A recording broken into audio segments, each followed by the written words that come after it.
All right, I'll do my little clap. Here, I'll start the audio. Cool.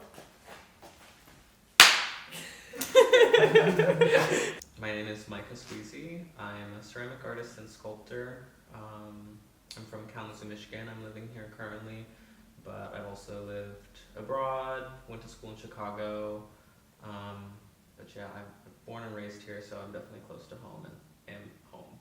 Mm-hmm. Yeah. And how long have you been a ceramicist? Yeah, that's an interesting question. I feel like I really hunkered down on the idea like senior year of high school. So, gosh, what is that? That was 2018. I graduated, so 7 years ago. Mm-hmm.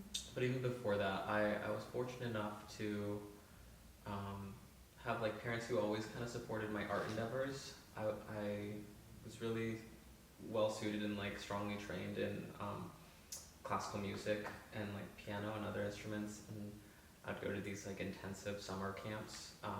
But at the same time, I could always pick like a secondary art, and I always picked ceramics from like middle school. Mm-hmm. So it always felt like this summer fling or something.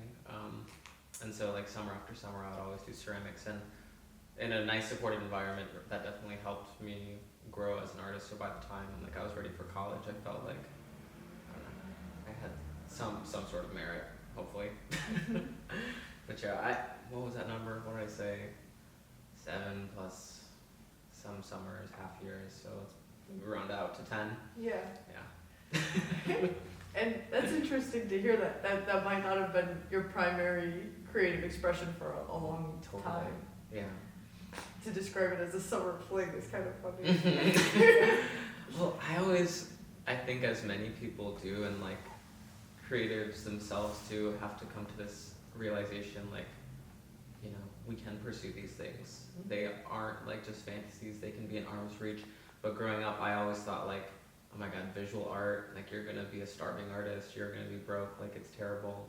Any art, like I was trying to maybe study piano, but even then I knew that was gonna be a challenge. Mm-hmm. So You might as well do the thing that you're most drawn to at that point, right? exactly, what felt good, yeah. Yeah. And what drew you to ceramics more, do you think? Oh gosh, that's a tough question. It's like in the most like layman's and simple way, and yet romantic. I felt like just from the get-go, from like an early mind, I was always like, it's so cool that like you can literally squish around mud and put it in like a kiln and fire it, and then it becomes like a permanent stone, like a permanent object that outlives you in a way. It's sort of profound. Yeah, I think expanding upon that, it's just like this idea of material imbued with like culture and craft that exceeds our lifetimes, right? And being a part of that just seems like so selfless in a way, of like engaging with this, that I don't know, thinking of this material in this form living beyond you, I think is just interesting and always has interested me. Mm-hmm. Mm-hmm. A lot of ceramic artists will tell you that, like, you can always, even if you do everything right, something can still go wrong. And it's always a learning process, which I'm grateful for. Mm-hmm. I feel like it keeps me fresh, keeps me like active and on my toes, and like pushes me to be experimental. So I try to carry those same traits even now, you know, like 10 years into the practice. Like I always want to be intrigued or pushing something forward or overcoming a challenge that I perhaps don't understand yet. Mm-hmm. What's an example of like some of the challenges that you've been presented with? Yeah, I mean, I think sometimes when you go up in scale in ceramics, there's a lot of challenges that occur, and whether that be like firing the kiln and not having things blow up and shatter, or firing something and not having it like collapse on itself, separate from the reasonings of it blowing up and shattering previously. There's just like a ton of variables, but something specific I think is for my last year in college, it was like my undergrad thesis. I took on this like project to do a cast series of porcelain tires, and so I was taking like life-size Michelin tires, molding it in plaster and then casting porcelain additions from it. And it was like the largest project I ever took on, like at that point. And so many times like I failed, and I would just be like staring down at like a studio floor full of like 10 gallons of plaster on the floor and myself, because like, you know, a mold piece breaks as I'm trying to cast it, and I don't know, it was really devastating. Lots of tears and sweat and blood like went into that. But I just kept pushing and pushing. It was like during a large scale building course that spanned 6 weeks. And in my like pre-write and like game plan, I was like, okay, I'll make the mold, maybe take 2 weeks, and then like the last 4 weeks, I'll really pump out some cast. The whole 2 weeks it took me to make the mold. I greatly underestimated like how much I had to learn and like try again and fail to really get that mold done. And yeah, I don't know, at that moment definitely really encouraged me to be like, even though I may have timelines and thoughts for execution in my mind, like I always need to be flexible. I always need to then plan for that right accommodation, to be like, okay, let me give myself like this much wiggle room for like mistakes and experimentation. And even knowing then, usually that's still not enough. But just being okay with that it's not always going to go okay or the way you expect. Yeah, that variability that Mm-hmm. is hard to account for, I'm sure. Yeah. And when it comes to like making a mold, as you said, do you have like, what's the process for that kind of thing? Yeah, so that type of mold was like a slip cast mold. So the mold itself is made out of plaster, and so the porosity of the plaster like absorbs water out of the clay that you pour into it, and then it'll make the cast. But making the mold itself, it's annoying. it's tough. I feel like people who are like mold makers and things, they're like really technically attuned and perhaps like a little I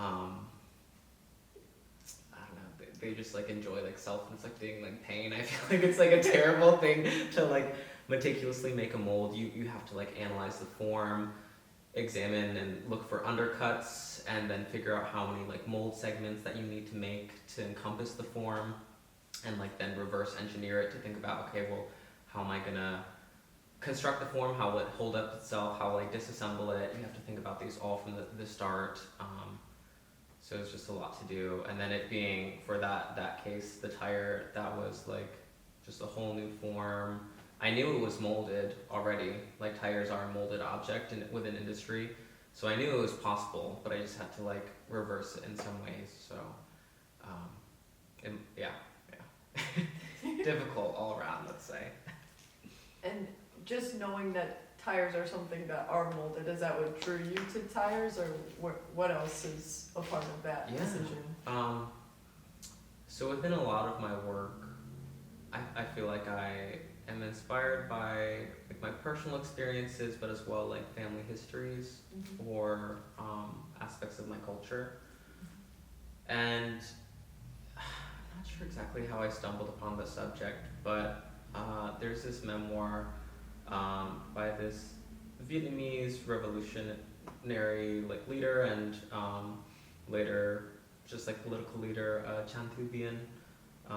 He's the writer of this memoir, but it recounts his experiences in Phu Dien, Vietnam, and in 1930 during French occupation of the land.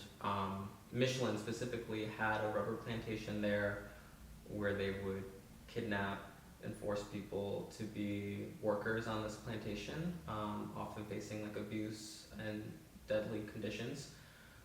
And I was inspired by more so like catalyzed about the events that took place in that memoir.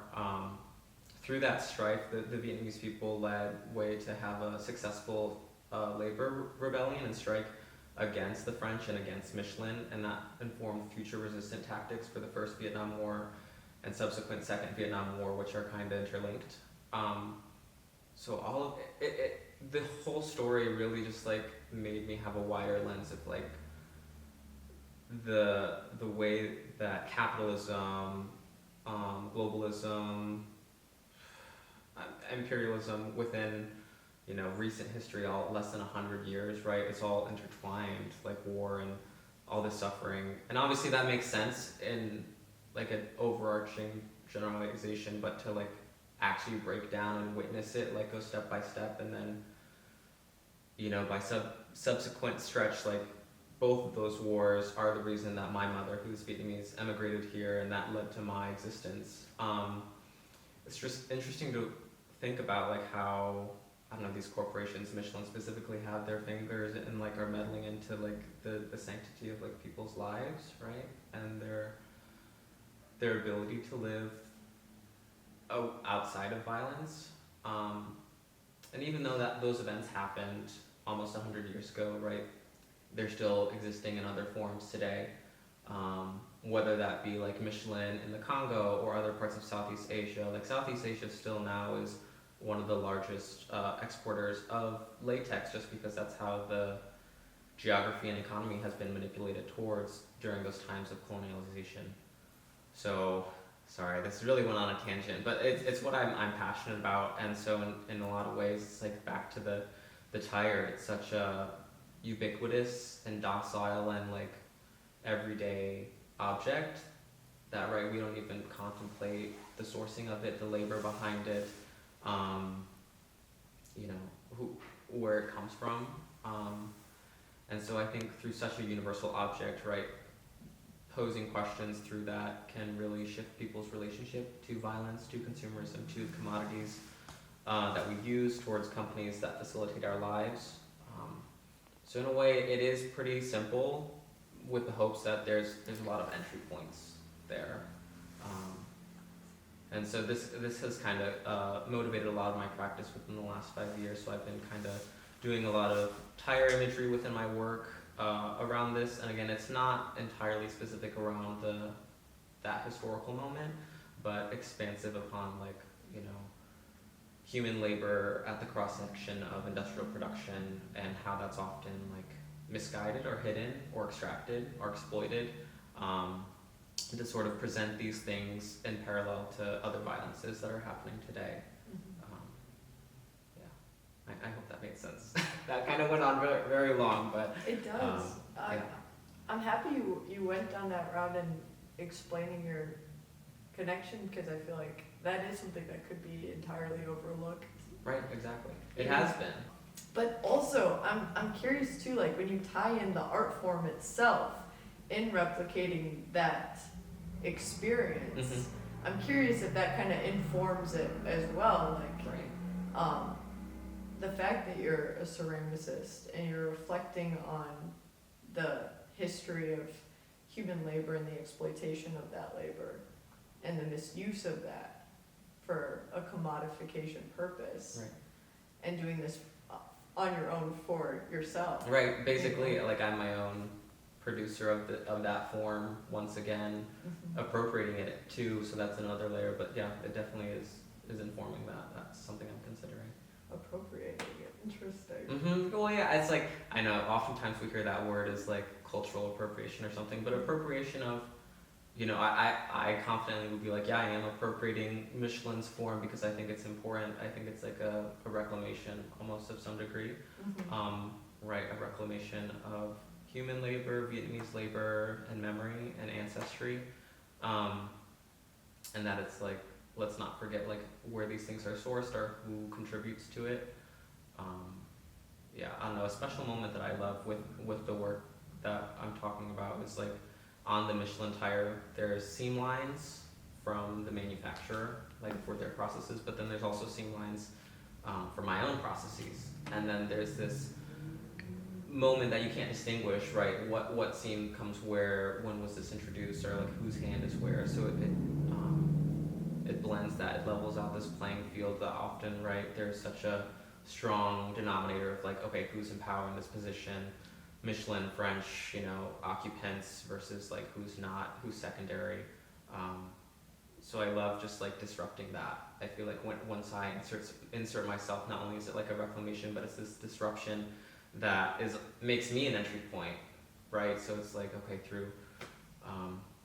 through my identity and history, right? It's not, I don't try to think of it as I'm centering myself, but I want people to come into this history and hopefully have a more curious and expansive view around what they think they know.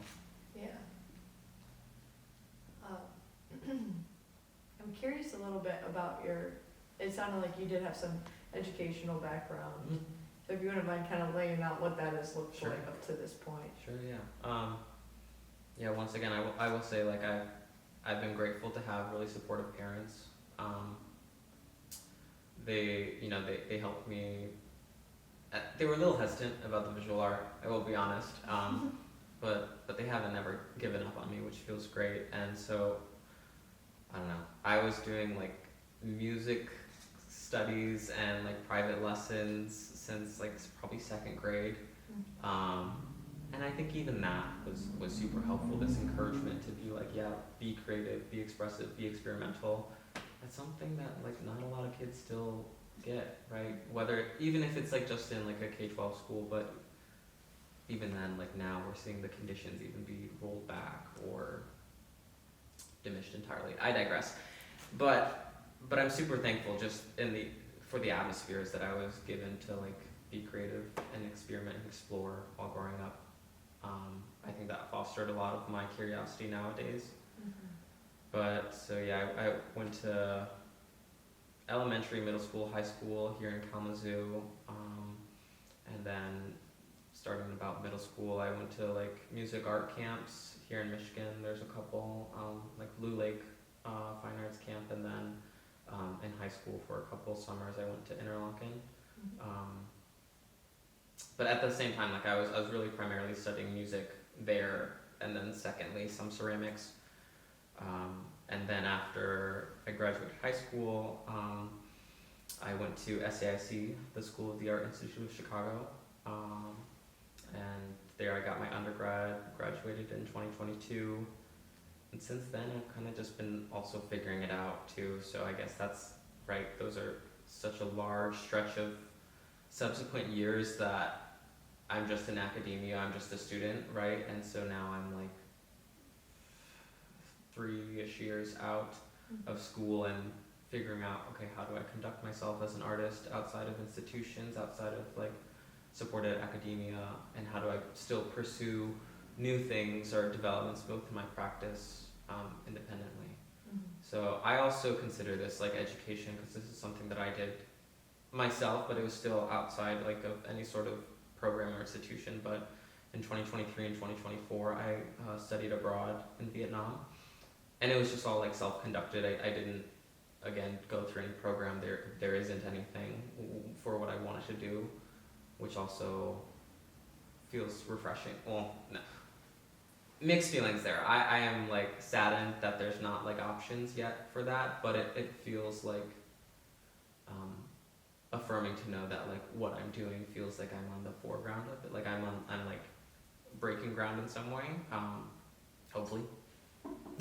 But I went to around Hanoi, like 30 minutes outside of Hanoi. There's a ceramics village that's been operating there for over 1,000 years. Bachan is the name of the village, and I worked and lived there for around 6 months, studying like cultural production modes, but as well, like, contemporary production of ceramics, industrial production, and also working on some independent things for my practice. So I felt like that, as of late, has been, like, the most educational moment in my recent career that I'm just, like, still inspired and in awe, and I, like, want to go back and, like, research and study more.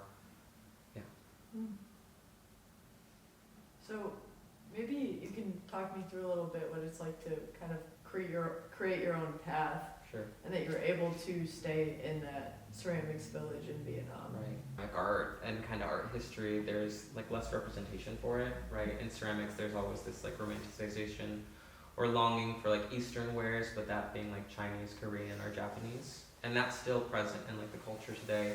Japanese, like, craft ceramics have informed a lot of, like, contemporary Western craft ceramics, which is fine, I guess. I don't know, it's just, like, interesting. And if we want to talk about, like, appropriation, like, a lot of Western, like, American culture of, like, craft ceramics is appropriated from like, Asian ceramics, or specifically, like, Japanese craft ceramics. And so it's funny, we just find ourselves in these, like, cycles, right? And so now it's like I feel like I have something I want to share and something I want to invest in for myself personally, right? I feel like I never got the representation to see Vietnamese ceramics in that way or highlighted in that way when I know it's been operating for the same time. And also I was fortunate enough to grow up a bit too in Vietnam between like 1 and 5 years old, but I didn't really have a relationship as an adult or as a creative, as an artist. I didn't really know or gather or understand what the artistry was like over there, the culture. So that those were my motivations for going.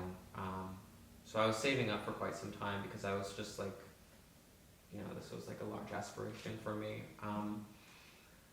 And COVID hit too, so that put some limitations into me going. I was actually planning to originally go like 2022 or 2023, but if anything, it was good that I had more time to save and really string some sort of plan.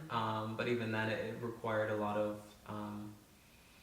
quickness on the feet of just being like adaptable. I had like peers and family friends and mentors, professors who I try to confer with and be like, oh, do you have any connections for like ceramic arts or galleries, whatnot, in Vietnam or around Hanoi? And most of the time the sources were they didn't have much to offer. And a lot of them, or like my professors who specialized in that were just like, you may have to go there and feel it out yourself. Which is like, what a thing to say, like, to just go out on a limb and really commit to it. Right, that's an expensive ticket over there just to get over there, and then you don't even know where to start. Like I knew of the village, like I read about it, researched it, but like we didn't know anyone there.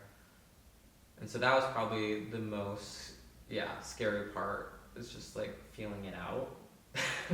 Because it's just like totally new ground territory there. Like in other Asian countries, like in China or Taiwan or in Japan, there's like sometimes cultural exchange programs or institutions. Jingdezhen is like the porcelain capital of the world. That's the name of it. It's in China. A lot of porcelain comes out of there, and there's a international cultural exchange institution that brings foreign artists there and shows them like, oh, here's how you can like maybe make work while you're here in Jingdezhen. But there's nothing like that for Vietnam. So it's like I'm going there and then I'm like walking around the market for a couple days being like, hey, do you know anyone who has like a spare garage I can like turn into a studio or something?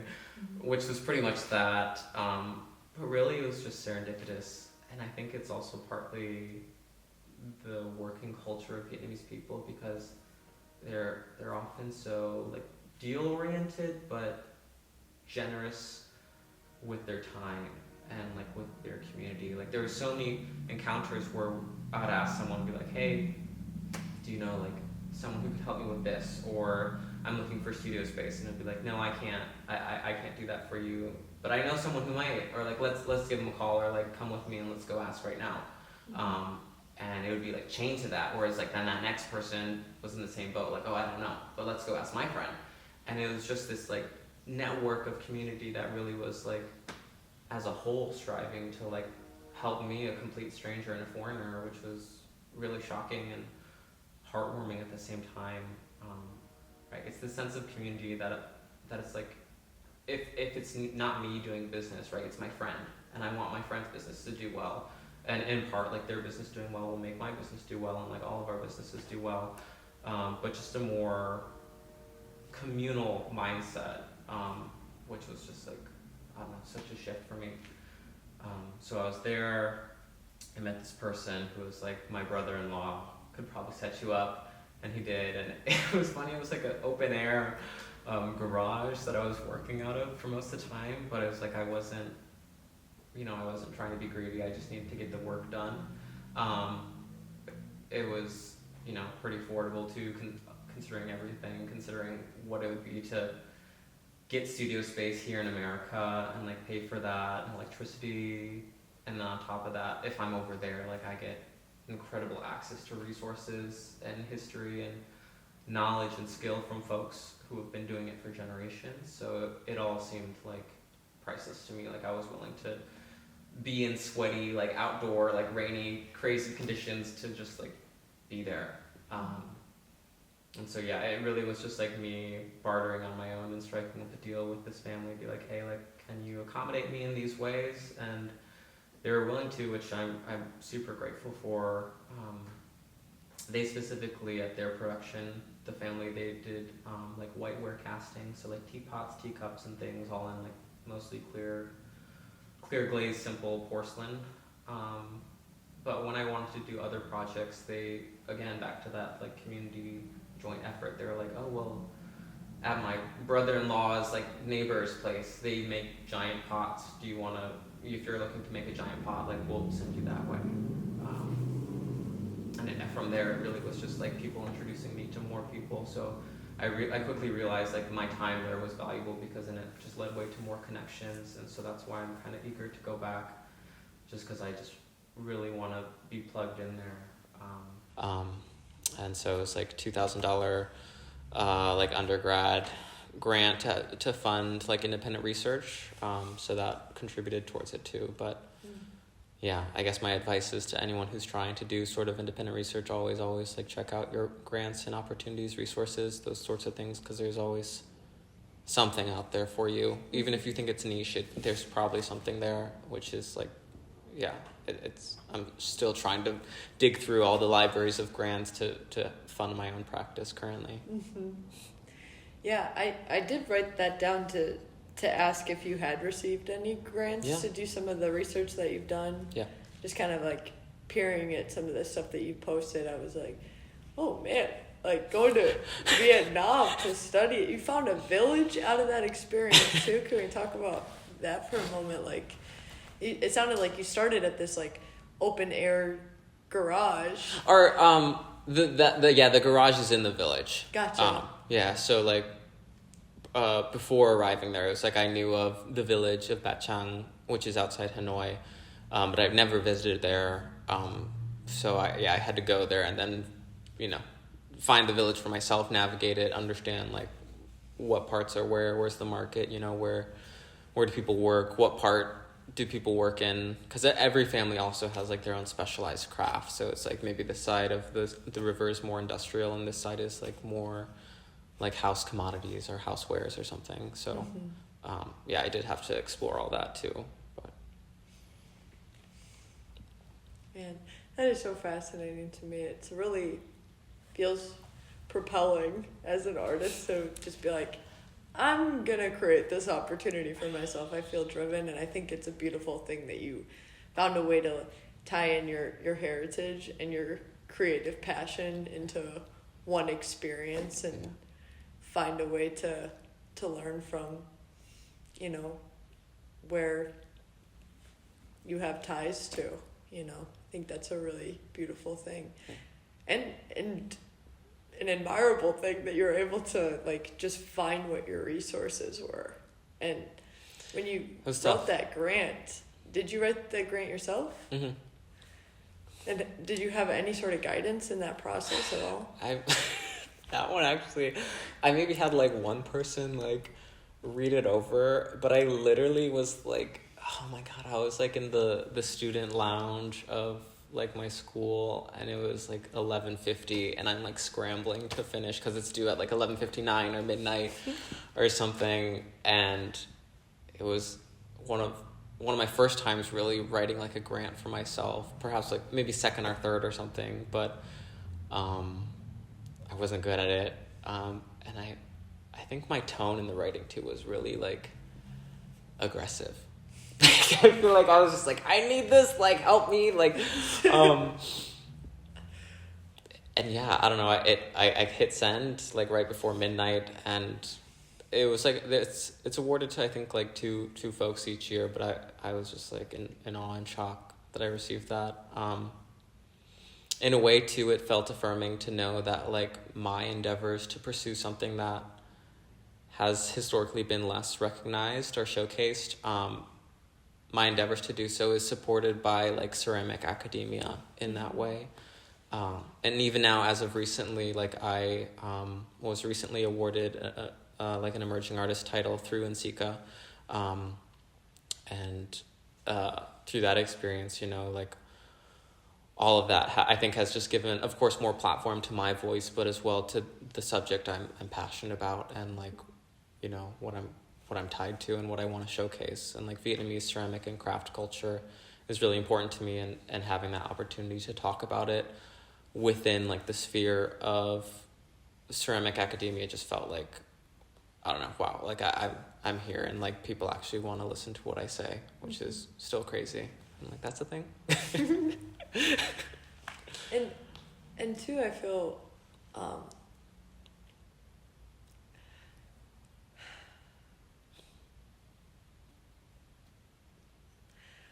like when it comes to, like, I'm curious where you got the idea to think bigger for yourself. I feel like a lot of artists and a lot of people in general just are maybe a bit closed off to those bigger sort of ideas and goals and aspirations, and I'm kind of curious where that might stem from for you. Yeah, that's a good question. I don't know. I mean, from an early age, I always like joked with my mom, or she was like, "Oh, are you gonna like now grow up to be like some big like rock star or like superstar or something?" And I'm like, maybe, yeah, I'll do it. Obviously, that was like a juvenile little like quirky mode there, but I do think, like, even if it is naive and realistically unachievable, right? Like if you aren't setting your goals high, right, then it's hard to even like grow yourself, right? Like, obviously setting realistic goals is important, but I think when you set your goals really, really higher beyond like what you think is achievable, when you fall short of them, that's probably higher than where you expected you would make it originally, right? Mm-hmm. And I think it was just like one opportunity or one encouragement after another where I was like, maybe I can do this thing, and someone also saying, yeah, I think you can too, that it just kept on going forward and forward. And I think it even stemmed from like me, you know, being like, maybe I can do music as a study, or then maybe I can do visual art as a study. Maybe I can get my undergrad in this. Maybe I can get a show. Maybe I can get in this exhibition. Maybe I can get this grant. Maybe I can do this research abroad. And I think it's all those things compounded and being reinforced. Even though they are reinforced, it still feels like surreal, right? Every time that someone's like, I believe in you. I want to support you through this. I see you like being successful. That's always like, wow. Sorry, I'm like, it's like, I don't, it's scary for myself. Like, of course I want to be successful in a way that like is self-sufficient, right? I can just continue my operations and do that. But when other people believe in that for me, or believe like I can do something much bigger than where I am now, I'm like, wow. Like I don't ask that of people, and they like do it, and it's just like, wow, I don't know. And I think that's a large part of what keeps me going, right? My support from my family, my friends, my partner, my loved ones. And of course, yeah, through those other opportunities are programming, or, you know, engagements, mentor connections. But it's all compounding, I think, to encourage folks. And I think perhaps for artists who feel like, wow, I'm not reaching my goal, or I don't know where to start, I think finding your motivations, right, for what you want to do is important, and understanding like, right, what is the reason you want to do it, and go from there. And then also, yeah, set your standards ridiculously high, so when you fall short, you're still pretty high up there. I'm curious if there were any kind of achievements in your practice that you noticed that kind of helped build that scope a little bit further. Right. For me, I think one, it was like getting into art school. That was cool for me because, you know, I've alluded to primarily studying like music heavily in like early education, and it wasn't until like a year, 2 years out from graduating that I was like, okay, I'm gonna flip it and do visual art. So I had to pump out like this visual art portfolio in like a year and a half to apply for like college level like portfolio reviews, and even then I was like, oh my gosh, I have no chance. Like, I don't have the same experience in, like, you know, there are kids who go to like high schools for creatives or for artists, and they're like really trained and honed in, and I didn't think I had a chance. But then I got into like one of my top picks, and then also got like scholarship too on top of it, that I was like, wow, okay. And then from there it was like, I don't know, I think art school does a lot to really pedestal you and give you some advantages of being like, okay, well, let's throw you like this exhibition opportunity, whether that's your undergrad exhibition or like some smaller exhibitions, or encourages you to do group exhibitions among your friends. I think that's always a great thing to do, even if you're not in school, right? Like, we see that in like underground and like alternative communities, like, let's just throw a house show together. And it's such a lovely vibe. And I think those go to not only build your own like strength and merit as an artist, but like your communities, and like the person whose house is that, you know, if that contributes to anything. But you know, from there it was like I was getting to like group exhibitions, and then I had 2 galleries approach me in the same year to be like, oh, we want to do a solo show with you, which is crazy, because I wasn't even out of school yet too, so that felt really good to start getting my foot in the door for like gallery spaces or collectors, or like just to be on the map a little in like Chicago in the Midwest. And then from there I think I just, you know, made sure I was still pushing myself in the studio, because if I wasn't making like the work that was up to par too, then like there wouldn't be a gallery interested, or like a grant who you know, some program who felt that their grant would be worth, you know, giving to me, right? So I needed to make sure I was also staying sharp in the studio. That was important. Yeah. Sorry, what was the question there originally? I guess it was just some achievements along in your creative practice. Sorry. That, no, it's all good. I'm curious. I mean, I've seen some of those pots that you've made that are bigger than you. Yeah, just right? about. Yeah. And just for some context, I'm like a super amateur ceramicist. So to me, like, that is just, to me, that would be like an achievement, is making a giant pot. That's also an achievement, I will say. I'll also say, like, that wasn't just solely me. Like, no way could I do something like that by myself. Maybe if I tried really hard, but not to that quality. That was executed. Again, back to, I produced those while I was in Nha Trang in Vietnam. And it's such like a communal labor to produce anything or to fabricate anything there too. So I definitely had folks who that's their standard work, right? They're a manufacturer for large scale pots, and they kind of just had a whole room of blanks, and they're like, okay, pick 2 and then you know, draw on them. So I actually didn't partake in the structural making of that pot, but I did like the surfacing and like the design of that. Yeah, that's like I don't know if we want to pivot into that conversation, but that's something that I also am like being considered about within my work, about like joint labor, or like, you know, what does unionized labor look like in practices, and how do we exhibit that or pay respects to it and nod to it or showcase it, right?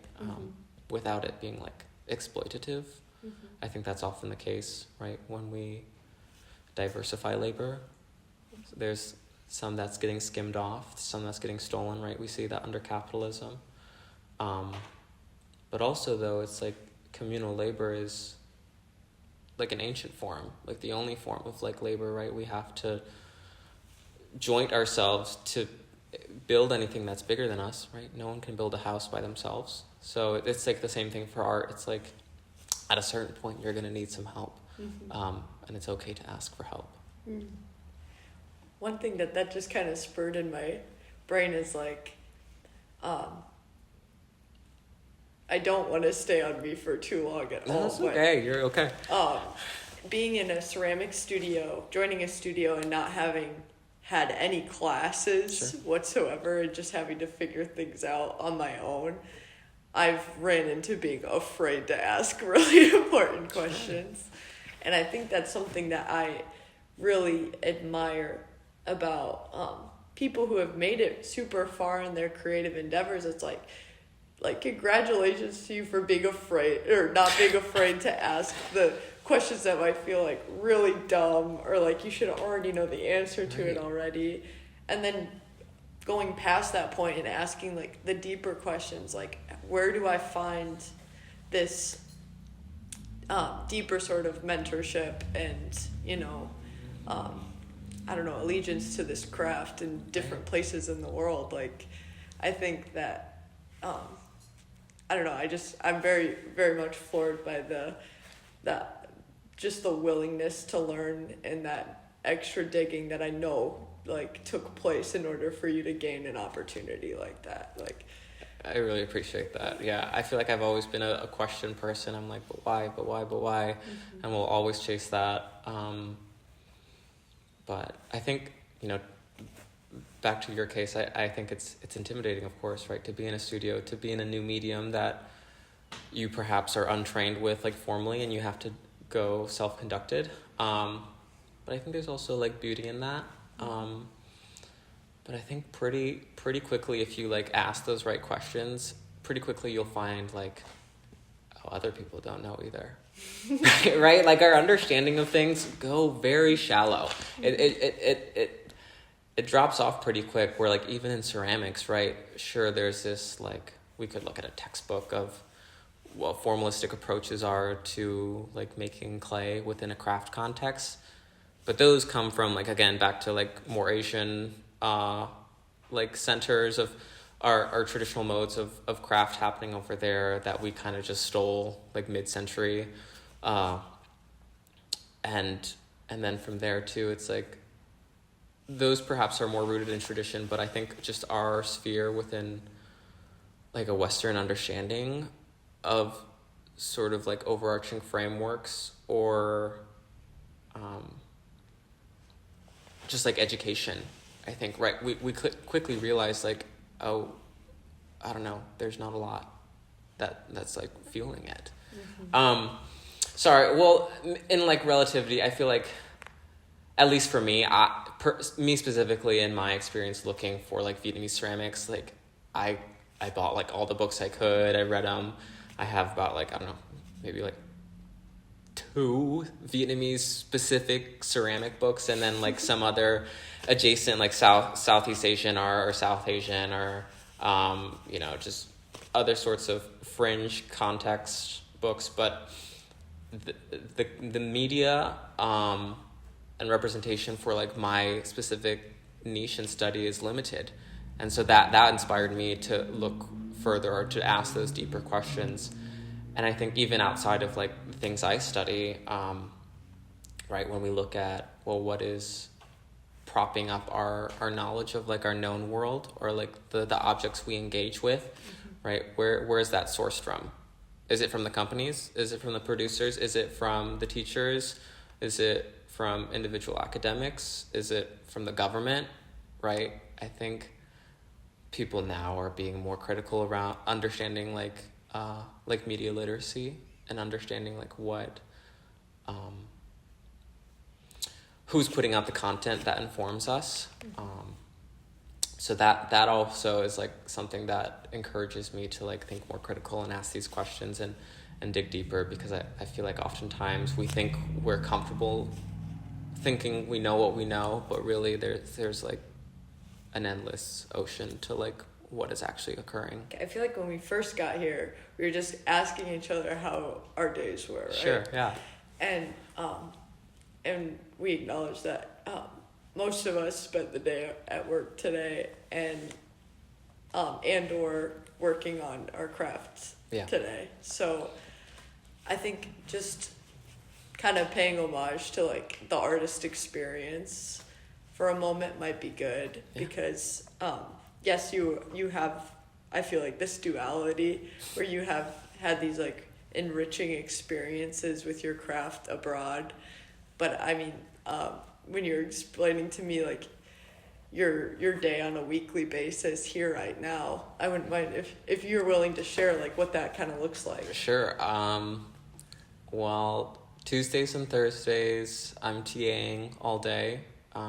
So yeah, I have 2 jobs outside of my practice. One job, I'm a ceramics technician and TA at Kalamazoo College here in town. And my other job, I'm a server at a restaurant. And so 2 days out of the week, I'm TAing all day, a couple more days. I'm working in the studio, doing maintenance or like alongside the work studies.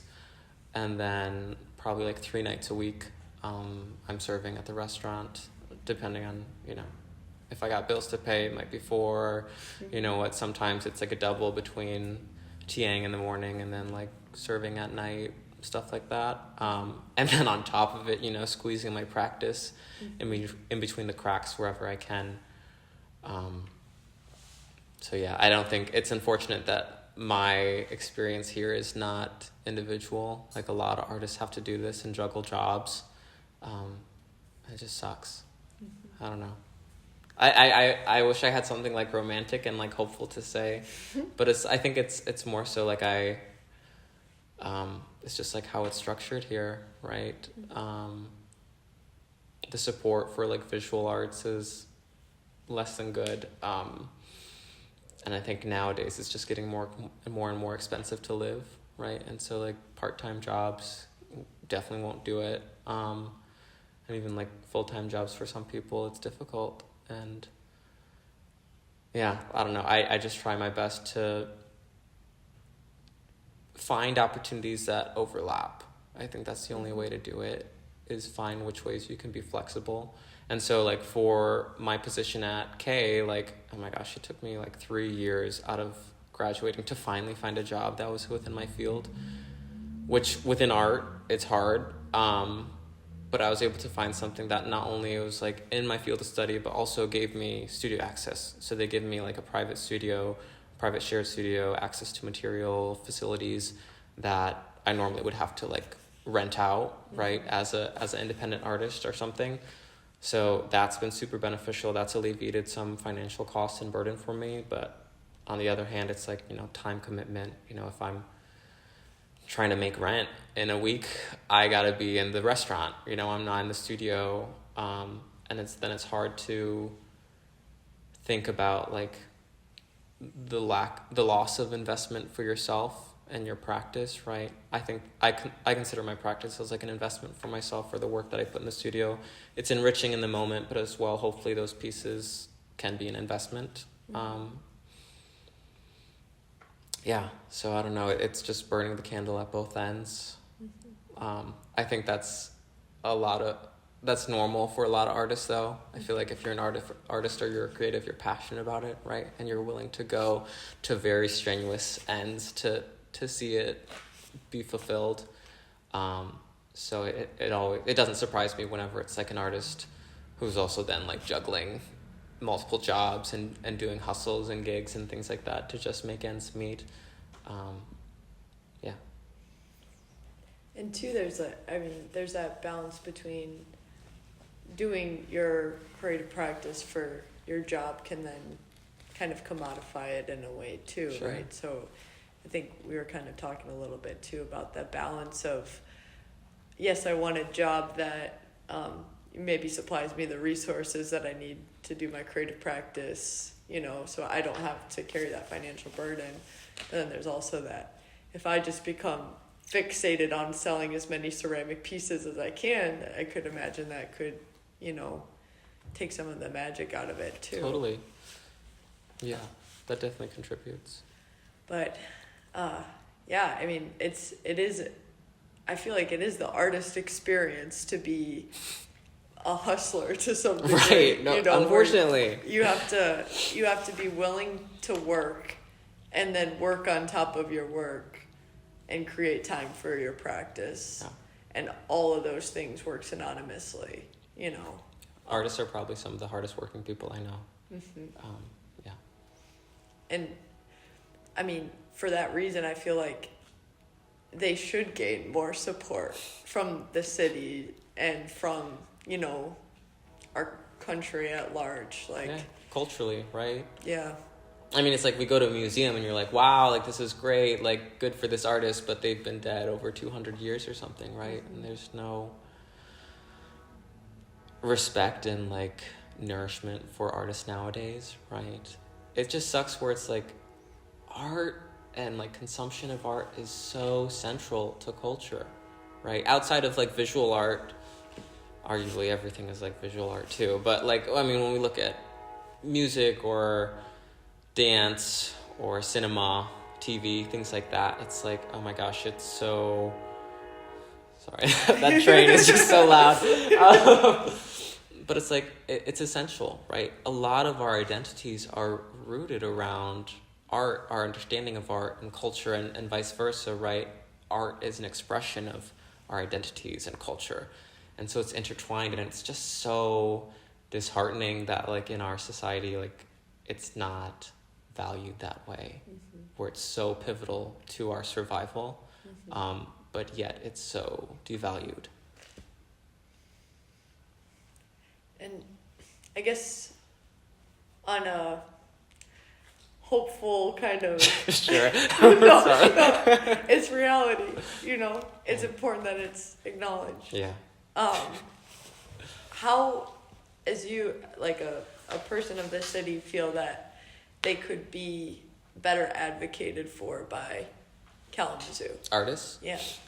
That's a good question. To be honest, I'm not sure like the full in and outs of I guess overarching like decision making for like arts counseling in Kalamazoo, but I know that there's like the Arts Council of like Greater Kalamazoo, and then, you know, of course we have the Kalamazoo Institute of Arts. So we have these like strong beacons for art happening here. I'm gonna say it. I have like beef though with the KIA. Like even though it's like, oh my gosh, they've been a pedestal here for like 100 years, but it's like they often still hold up a lot of really classical and like formalistic ideas around like what is art, who is it for, where should it be, and they change maybe a bit, but it's like, oh my gosh, all the members there at the KIA, they all got their AARP card. I'm sorry. Like every time, like I would be like a student member and I would come for these like member previews, and it's everyone who is like 70 and up. So I'm like, oh my God, I don't see my community here. Like y'all are retired. Like what is happening? And like, I know like this art isn't just for you. I don't know. I think it's like a multitude of things that could take place of just like, one, our localized institutions be more accepting and supportive of outsider art and non-institutional or academic art. And two, our community and just like the everyday consumer being more curious about finding those sources, right? We have like the Park Trade Center, and oftentimes like Art Hop is happening like first Friday of the month around Park Trades, and people will go and find those individual artists. But even beyond that, like I want to encourage like folks here in Kalamazoo to like find your local artist friend, or I'm sure you know an artist friend, and maybe you're ignoring their Facebook invites to their shows or something, right? But like go to that show, like even if you think the work is bad, go to that show and like support them, right? Because that's how people get better, right? It's our community. It's about showing up, and it's about helping each other be stronger, because in part it strengthens us. Right? He agrees.